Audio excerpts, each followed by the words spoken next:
Hello दोस्तों, मैं लोकेश शाह।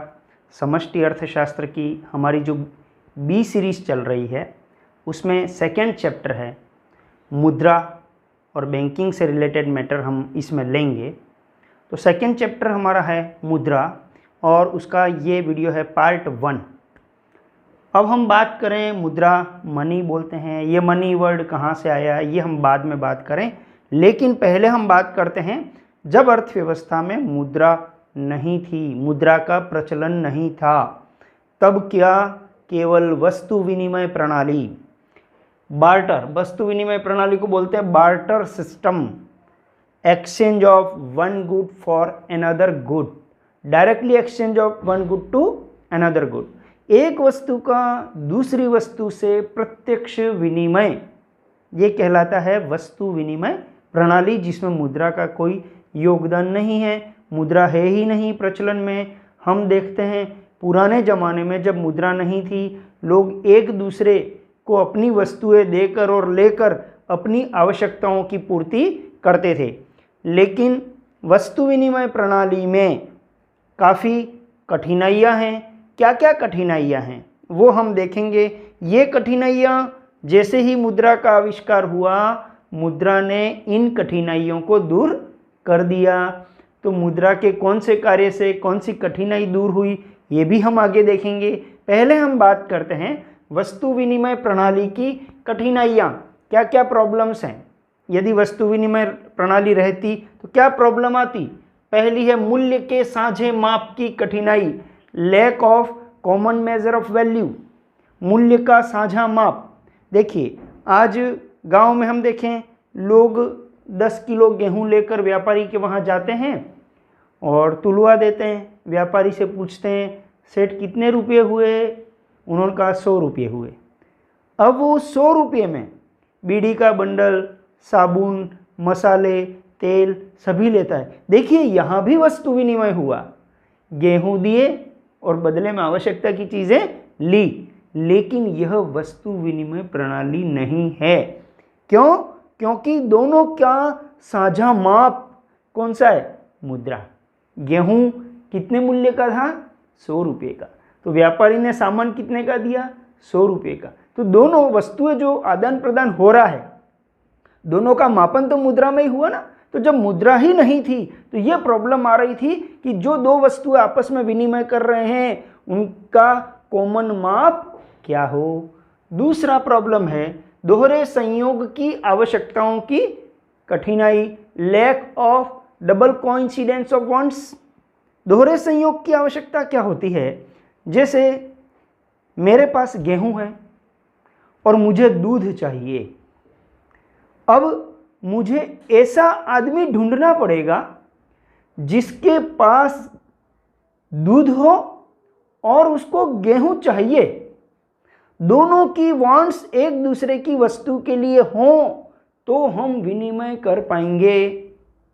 अब ऐसे लोग तो मुझे मिल जाएंगे जिनको गेहूं चाहिए, वो तो बहुत मिल जाएंगे, लेकिन अगर उनके पास दूध नहीं होगा तो फिर मुझे तो मेरी आवश्यकता की चीज़ नहीं मिलेगी। तो दोहरे संयोग की आवश्यकता का मतलब क्या है? विनिमय करने वाले दोनों व्यक्तियों की आवश्यकताएं एक दूसरे की वस्तुओं के लिए हो, तो ऐसे आदमी कहाँ ढूंढने जाएं। अब तो अपने पास रुपया हो तो रुपया दिया और वस्तुएं ले ली, लेकिन इस जमाने में, इस समय में ये प्रॉब्लम आती थी। तीसरा है मूल्य संचय की कठिनाई, स्टोर ऑफ वैल्यू कैसे किया जाए। अभी तो मुद्रा है, एफडी करवा दिया, ये मूल्य का संचय हो गया, लेकिन यहाँ पर मूल्य संचय की प्रॉब्लम थी। प्रॉब्लम क्यों थी? क्योंकि कई वस्तुएं ऐसी हैं जो नाशवान हैं। जैसे मैं खेती करता हूँ जिसमें सब्जियाँ वगैरह उगाता हूँ, मेरे पास पशु हैं, वो दूध देते हैं। क्या मैं उस दूध को, सब्जियों को 5 साल के लिए संभाल सकता हूँ कि मेरी पुत्री का विवाह होगा, ये दूध बेचूंगा तब इस तरह से मैं स्टोर कर सकता हूँ? नहीं कर सकता हूँ। तो कई वस्तुएं इस प्रकृति की होती हैं जिन्हें लंबे समय तक संचित नहीं किया जा सकता। तो वस्तुओं में मूल्य संचय की भी समस्या थी। नेक्स्ट है वस्तुओं की अविभाज्यता, इंडिविजिबिलिटी ऑफ गुड्स। कई वस्तुएं ऐसी होती हैं जो अपने पूर्ण रूप में ही उपयोग में आती हैं। जैसे मेरे पास एक गाय है और मुझे आधा किलो तेल चाहिए, अब मेरे पास कुछ नहीं है, गाय बकरी है, आधा किलो तेल चाहिए, एक साबुन चाहिए, तो मैं क्या करूं? बकरी का एक पैर या सींग ऐसा तो दे नहीं सकता हूं, पूरी बकरी ही देनी पड़ेगी ना मेरे को। तो फिर ऐसी स्थिति में विनिमय कैसे करना रहा? जैसे कंप्यूटर है, टीवी है, इनका विनिमय कैसे होगा? टुकड़ों में तो होगा नहीं। गाड़ी है, टुकड़ों में तो होगा नहीं। तो कुछ वस्तुएं अविभाज्य होती हैं, उन्हें टुकड़ों में नहीं बांटा जा सकता है, तो उनका विनिमय कैसे किया जाए? नेक्स्ट है स्थगित भुगतानों की कठिनाई। स्थगित भुगतान, डेफर्ड पेमेंट्स, क्या होते हैं स्थगित भुगतान, किसको कहते हैं? ऐसे भुगतान जिन्हें वर्तमान में करने की बजाय भविष्य के लिए स्थगित किया जाता है। जैसे हम 4 व्हीलर खरीद रहे हैं, अब 4 व्हीलर खरीद रहे हैं, 8 लाख की गाड़ी है, हमने 1 लाख अभी दे दिया, 7 लाख हम आसान किश्तों में देंगे। ये क्या है? स्थगित भुगतान, कि वर्तमान के भुगतानों को हमने भविष्य के लिए स्थगित कर दिया। तो ये तो मुद्रा है, इसलिए इसकी आसानी से किश्तें, मूलधन और ब्याज और गणना हो गई, लेकिन मुद्रा नहीं है। मेरे पास तो गेहूं खेतों में उगते हैं, ये गेहूं दूंगा और मुझे कार खरीदनी है। अब मैं कितने कितने गेहूं कब तक दूं तो ये कार मुझे मिल जाए, ये निर्धारण नहीं हो पाता। विनिमय की शर्तें निर्धारित नहीं हो पाती हैं, ये समस्या इसमें थी। इन सभी समस्याओं को मुद्रा ने दूर किया। ये समस्याओं को मुद्रा ने कैसे दूर किया, वो मुद्रा के कार्य के समय में आपको चर्चा करूंगा। नेक्स्ट हम बात करते हैं मुद्रा, मनी। ये शब्द कहां से आया? ये शब्द आया मोनेटा, लैटिन भाषा का एक शब्द है मोनेटा, वहां से इसकी व्युत्पत्ति हुई है। और मोनेटा जो है वो रोम की देवी जूनो का नाम है। रोम की देवी जूनो को ही मोनेटा भी बोलते हैं। और पहली जो टकसाल लगी, टकसाल जिसको मिंट कहते हैं, जहां पर सिक्के ढाले जाते हैं, तो पहली टकसाल मोनेटा देवी के मंदिर में लगी और वही मोनेटा शब्द से अपभ्रंश होते होते और यह मुद्रा शब्द आया। अब मुद्रा की परिभाषा क्या है? तो यहां पर भी एक मत नहीं है, परिभाषा देने के आधार अलग अलग हैं। पहला आधार है सामान्य स्वीकृति के आधार पर, on the basis of general acceptancy. सामान्य स्वीकृति किसको कहेंगे? मुद्रा। देखिए ये परिभाषाएं दी सेलिगमैन और रॉबर्टसन ने दी। इन्होंने ये कहा वह वस्तु मुद्रा है जिसमें सामान्य स्वीकृति का गुण हो, अर्थात हर व्यक्ति मुद्रा के रूप में उसको स्वीकार कर ले, ऐसा गुण हो तो उसको हम मुद्रा कहेंगे। अगर मैं ये पेन दे दूं किसी को भी और इसके बदले मुझे कोई भी चीज़ मिल जाए, इस पेन को मुद्रा के रूप में हर व्यक्ति स्वीकार करने के लिए तैयार है, तो ये मुद्रा हो गई। तो मुद्रा वह वस्तु है जिसमें सामान्य स्वीकृति का गुण हो, अर्थात प्रत्येक व्यक्ति मुद्रा के रूप में स्वीकार करने के लिए तैयार हो। दूसरा है कार्यात्मक परिभाषा, फंक्शनल डेफिनेशन। फंक्शन के आधार पर, मुद्रा के कार्यों के आधार पर बनाई गई परिभाषा। तो कार्यों के आधार पर परिभाषा दी थी वॉकर और क्राउथर ने। Money is that what money does, मुद्रा वह है जो मुद्रा का कार्य करे। Money is that what money does, जो मुद्रा का कार्य करे वही मुद्रा है। तो मुद्रा के कार्य कौन से हैं, कौन से कार्य करे, ये हम अभी बात करेंगे। क्राउथर ने भी यही डेफिनेशन दी। देखिए जो 2-3 प्रमुख कार्य मैं बता देता हूँ, डिटेल हम बाद में बात करते हैं आगे। जैसे मूल्य का मापन, ये पेन 25 रुपये का है, तो इसका मूल्य किस में मापा? मुद्रा में। विनिमय का माध्यम, लेन देन का माध्यम है, मुद्रा दी और हमारी आवश्यकता की चीज़ हमने खरीद ली। मूल्य संचय का साधन, आज एफडी कराई, हमारा मूल्य संचित हो गया। तो हम ये कहें, क्राउथर ने कहा वह प्रत्येक वस्तु मुद्रा होगी जो विनिमय का माध्यम, मूल्य का मापन, मूल्य संचय के कार्य करती हो। कुल मिला के अपने को मुद्रा के कार्य याद हो तो परिभाषा बन जाएगी। अब हम बात करते हैं वैधानिक परिभाषा, लीगल डेफिनेशन। ये नेप ने दी थी। इन्होंने ये कहा वह वस्तु मुद्रा है जिसे सरकार द्वारा स्वीकृति प्रदान की गई हो। वैधानिक लीगल मतलब कानूनी स्वीकृति हो, जिसने सरकार को मुद्रा के रूप में स्वीकृति दी हो, वह मुद्रा है। जैसे भारत में रुपया, ये लीगल मनी है, वैधानिक मुद्रा है, क्योंकि सरकार ने इसे मुद्रा के रूप में स्वीकृति दी है। नेक्स्ट हम बात करते हैं मुद्रा के कार्य। मुद्रा के कार्यों को हमने अलग अलग श्रेणियों में बांटा है। प्राथमिक कार्य, प्राइमरी फंक्शन, कई बार एग्जाम में मैं देखता हूँ ये यहाँ से प्रश्न आता ही आता है कि इन चार में से प्राथमिक कार्य कौन सा है। प्राथमिक का मतलब क्या होता है? जिसके लिए मुद्रा का जन्म हुआ। प्राथमिक कार्य कौन से हुए? वे कार्य जिनके लिए मुद्रा का जन्म हुआ। पहला है मूल्य का मापक, मेजर ऑफ वैल्यू। जैसे किसी भी वस्तु या सेवा का मूल्य कितना होगा, ये हम किस में मापेंगे? मुद्रा में। 1 किलो गेहूं का मूल्य कितना है? तो मुद्रा में। 1 लीटर दूध का मूल्य कितना है? मुद्रा में। इस बोर्ड का मूल्य कितना है? इस पेन का मूल्य कितना है? मेरे 1 दिन का वेतन कितना है? ये सब मूल्य किस में मापेंगे हम? मुद्रा में मापेंगे। नेक्स्ट है विनिमय का माध्यम, मीडियम ऑफ एक्सचेंज।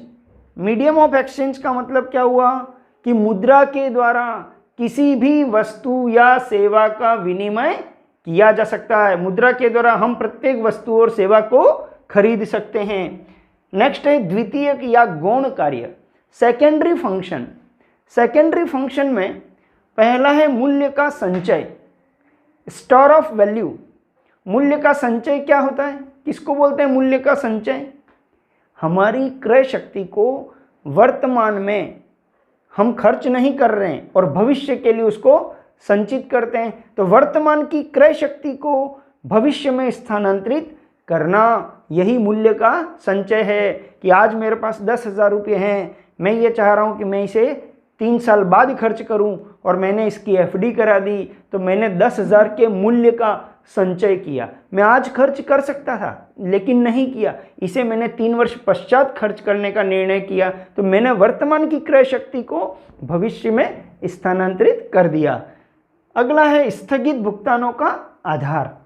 यदि हम वर्तमान के भुगतानों को स्थगित करना चाहें तो मुद्रा के रूप में कर सकते हैं। मैं अगर 8 लाख की गाड़ी ले रहा हूँ, 1 लाख अभी दिया, 7 लाख में 7 सालों में देना चाहूँ तो किस्त कितनी होगी, मूलधन के साथ ब्याज कितना होगा, कितनी किस्त हर महीने देनी है, ये सारा निर्धारण मुद्रा के रूप में हो सकता है आसानी से। फिर है मूल्य का हस्तांतरण, ट्रांसफर ऑफ वैल्यू। ये शब्द को समझना है, मूल्य का हस्तांतरण। ट्रांसफर ऑफ वैल्यू क्या? कि कुछ ऐसी स्थायी संपत्तियां होती हैं, जैसे कि ये मकान। इस मकान को मैं मुंबई नहीं ले जा सकता हूँ। मान लो मैं अब मुंबई बसना चाहता हूँ, तो इस मकान को मैं मुंबई नहीं ले जा सकता हूँ। मेरे पास खेत है, मान लो, मैं उसको मुंबई नहीं ले जा सकता हूँ। तो इनको मैं क्या करूँगा? मुद्रा में परिवर्तित कर दूंगा, मुद्रा में इनका मूल्य निकाल लूँगा और फिर मैं मुंबई ले जाऊँगा। तो जो स्थायी संपत्तियाँ हैं उन्हें हम मुद्रा में कन्वर्ट करके उनके मूल्य का हस्तांतरण एक व्यक्ति से दूसरे व्यक्ति में कर सकते हैं। नेक्स्ट हम बात करें आकस्मिक कार्य। आकस्मिक कार्य में पहला है राष्ट्रीय आय का वितरण। हमारी जो राष्ट्रीय आय है वो उत्पादन के 4 साधनों में वितरित होती है। भूमि को लगान देते हैं, पूंजी को ब्याज, श्रम को मजदूरी और उद्यमी को लाभ। तो ये वितरण किसके आधार पे होगा? मुद्रा के माध्यम से ही होगा। मजदूरी, लगान, ब्याज और लाभ, ये किस में बांटेंगे हम? मुद्रा में ही बांटा जाएगा। फिर है साख का निर्माण और साख का आधार, credit creation and basis of credit. साख निर्माण क्या होता है? लोनिंग। बैंक जो है वो जो उधार देता है, लोनिंग करता है, वही साख का निर्माण है। और उन साख निर्माण का आधार क्या है? मुद्रा। रुपया नहीं हो तो फिर बैंक कैसे चलेगा? अगर मुद्रा ही नहीं है तो फिर बैंक का कोई अस्तित्व ही नहीं है। बैंक जितना लोनिंग कर रहा है, उस लोनिंग का आधार, उस साख का आधार क्या है? मुद्रा ही है। फिर है शोधन क्षमता की गारंटी। शोधन क्षमता की गारंटी ये क्या होता है? कि यदि किसी व्यक्ति के पास मुद्रा है तो ये निश्चित हो जाएगा कि वो दिवालिया घोषित नहीं होगा। जैसे मेरे खाते में अगर पैसा पड़ा है और मैंने किसी को चेक दिया है तो ये गारंटी है कि उस चेक का शोधन हो जाएगा, चेक बाउंस नहीं होगा। तो ये शोधन क्षमता की गारंटी है कि यदि व्यक्ति के अकाउंट में पैसा है तो उसकी शोधन क्षमता अच्छी है, वो दिवालिया घोषित नहीं होगा। नेक्स्ट है संपत्ति की तरलता, लिक्विडिटी। आप ध्यान रखें, संपत्ति का तरलतम रूप, मोस्ट लिक्विड एसेट क्या है? रुपया, मुद्रा, कैश करेंसी। तरलता जो है, मुद्रा जो है, नकद मुद्रा जो है, वो संपत्ति का सर्वाधिक तरल रूप है। ऐसा क्यों कहा? क्योंकि कैश को किसी अन्य रूप में बदलने की आवश्यकता नहीं है। अभी हम डॉक्टर को ये कहें डॉक्टर साहब ये चांदी का सिक्का ले लो तो ना कह सकता है, लेकिन डॉक्टर साहब को कैश दे दें तो वो ये नहीं कहेंगे चांदी का सिक्का दो। इसलिए कैश किसी भी व्यक्ति को दोगे वो लेने के लिए तैयार है। इसलिए हमने कहा कि संपत्ति का तरलतम रूप जो है वो क्या है? मुद्रा है। नेक्स्ट, इच्छा की वाहक। इच्छा की वाहक नाम से ही क्लियर है कि मुद्रा यदि जेब में है तो हमारी सारी इच्छाएं पूरी हो जाती हैं, कोई भी इच्छा अधूरी नहीं रहेगी अगर असीमित मुद्रा हो। लेकिन ऐसा होता नहीं है क्योंकि हमारी आवश्यकताएं असीमित हैं और हमारे पास साधन सीमित हैं। नेक्स्ट हम बात करेंगे मुद्रा के प्रकार। मुद्रा के प्रकार, उसमें पहला हमने लिया है धातु के सिक्के। नाम से क्लियर है, सिक्के हैं तो धातु से ही बने हैं। पुराने जमाने में हम देखते थे चांदी के, सोने के, तांबे के, पीतल के, एल्यूमिनियम के, ऐसे सिक्के चला करते थे। अब सिक्के तो अभी भी धातु के चल रहे हैं, लेकिन कुछ डिफरेंस है। इसके हम दो वैरायटी ले रहे हैं। पहला है मानक सिक्के, स्टैंडर्ड कॉइन्स। मानक सिक्के या प्रमापित सिक्के, इसका अर्थ क्या है? ऐसे सिक्के जिनका अंकित मूल्य, फेस वैल्यू बोलते हैं या बाह्य मूल्य बोलते हैं, और उसका आंतरिक मूल्य जिसको हम इंट्रिंसिक वैल्यू बोलते हैं, या उस मेटल का वैल्यू जिस मेटल से वो बना है, दोनों इक्वल हों। पुराने ज़माने में चांदी के, तांबे के, सोने के जो सिक्के चलते थे उनके ऊपर जितना मूल्य अंकित था उतना ही मूल्य उस धातु का भी था। अगर वो जो अंकित मूल्य वो मिट भी जाता तो उस धातु को गला दो तो भी उतना ही मूल्य आता जितना उसके ऊपर अंकित है। यही होता है कि फेस वैल्यू और इंट्रिंसिक वैल्यू इक्वल है, अंकित मूल्य और आंतरिक मूल्य दोनों समान। ये पुराने जमाने में चला करते थे। अभी तो कहीं भी नहीं, किसी भी देश में मानक सिक्के प्रचलित नहीं हैं। दूसरे हैं टोकन कॉइन्स, सांकेतिक सिक्के। सांकेतिक सिक्के किसको कहते हैं? जिसके ऊपर अंकित मूल्य अधिक है और आंतरिक मूल्य मतलब उस मेटल का वैल्यू कम है। जैसे आज 10 का सिक्का, 10 लिखा हुआ है इसलिए 10 में चल रहा है, और मान लो उस सिक्के को गला दें, एक छोटी सी गोटी बना दे धातु की गोल और उसको दे किसी को, तो 10 का सामान देगा? नहीं देगा। उस धातु का मूल्य 10 नहीं है, उसका अंकित मूल्य 10 है। तो अंकित मूल्य ज़्यादा है और आंतरिक मूल्य कम है। इनको हम बोलते हैं सांकेतिक सिक्के। ये दो प्रकार के होते हैं, सीमित विधिमान्य, लिमिटेड लीगल टेंडर, और दूसरा है असीमित विधिमान्य, अनलिमिटेड लीगल टेंडर। सीमित विधिमान्य क्या होते हैं? जैसे हम अभी जो सिक्के बंद हो गए उस पर बात करें, 10 पैसे, 20 पैसे, 25 पैसे, 50 पैसे, ये जो है ना ये सीमित विधिमान्य हैं, अर्थात केवल 10 रुपये तक लेन देन करने की परमिशन है। परमिशन का मतलब ये, परमिशन तो अगर सामने वाला तैयार हो तो कितना भी लेन देन हो सकता है, लेकिन 10 रुपये तक स्वीकार करने के लिए उसको बाध्य किया जा सकता है। इसलिए 10 पैसे, 20 पैसे, 25 पैसे, 50 पैसे के जो सिक्के हैं वो सीमित विधिमान्य में आते हैं। और असीमित विधिमान्य, किसी भी सीमा तक आप सामने वाले को स्वीकार करने के लिए बाध्य कर सकते हो। वो कौन से सिक्के हैं? 1, 2, 5 और 10 रुपये के सिक्के जो हैं असीमित विधिमान्य हैं। यदि कोई व्यक्ति लेने से मना करता है कि नहीं मैं तो ये रोजगारी नहीं लूँ, तो उसके ऊपर आप केस कर सकते हो। क्यों? क्योंकि वो असीमित विधिमान्य मुद्रा है। नेक्स्ट हम बात करें पत्र मुद्रा। पत्र नाम से ही क्लियर है, कागज से बनी हुई मुद्रा। वर्तमान में सभी देशों में जो नोट चल रहे हैं वो सभी पत्र मुद्राएं। इसमें दो पहले इसके प्रकार बता के फिर इसकी विशेषता बता देता हूं, परिवर्तनशील और अपरिवर्तनशील। परिवर्तनशील पत्र मुद्रा किसको कहते हैं? किसी भी देश में प्रचलित नहीं है ऐसी नोट, ऐसी पत्र मुद्रा जिसे पूर्ण रूप से सोने में परिवर्तनशील घोषित कर दिया जाए। केंद्रीय बैंक द्वारा, सरकार द्वारा सोने में पूर्ण रूप से परिवर्तनीय घोषित कर दिया जाए तो ऐसी पत्र मुद्रा को हम परिवर्तनशील पत्र मुद्रा कहते हैं। वर्तमान में किसी भी देश में परिवर्तनशील पत्र मुद्रा नहीं है। अपरिवर्तनशील पत्र मुद्रा ये क्या होती है?